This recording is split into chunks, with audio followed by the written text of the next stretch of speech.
teachers take the time to let their students debate with each other, not the kind of debating where one side wins, but exchanging ideas. It's the start of listening and talking and sharing, which is so important in democracy. And if it doesn't happen in schools, why would it happen outside of the school? Schools are contexts where people live democracy in their daily lives, or they don't. And this is a key learning that schools can provide students. So sometimes people are very concerned with having a subject or more information about democracy, and they kind of forget that we learn about democracy in school through our lived experiences.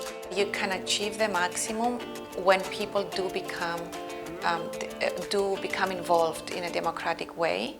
So if there's democratic participation skills, then obviously more inclusion of more voices, more beliefs will be achieved. I think for young people to be active citizens, they have to first feel heard, that they are not just being told what to think, but they are allowed to think for themselves, and they are encouraged, not told to take action, but encouraged to stand up against injustice, to think along about the problems in their own environment. As communities, we keep thinking that we're preparing young people to take over leadership, but we hardly give them that space to become part of that leadership. That process that it takes to prepare young people is too long. And what happens in many settings is that it's like you want to build a house, we the adults will gather, we sit together, we build. After we finish designing the house and building the house, then we'll call young people, come and choose the color of the painting. Then it's too late.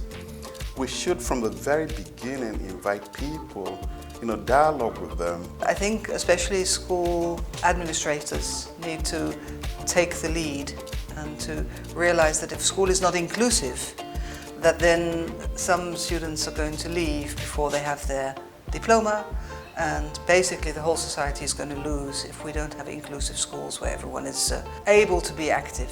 Just a reminder that young people know better than we think that they know. We should give them that process. We'll keep saying that they are the leaders of tomorrow. What about today? Maybe they are the leaders of today. I think the idea that, now we have to have a law that states that teachers, forget about it. Teachers are doing it, and some of them are doing it very well. So it's important to make these experiences more visible, more known to each other, and also to involve the students. And this is probably the most tricky part, if you want, to involve the students, to listening to what young children and young adolescents are saying about their experiences at school, and try to incorporate these voices into the definition of what a good model of education, of democratic education would be.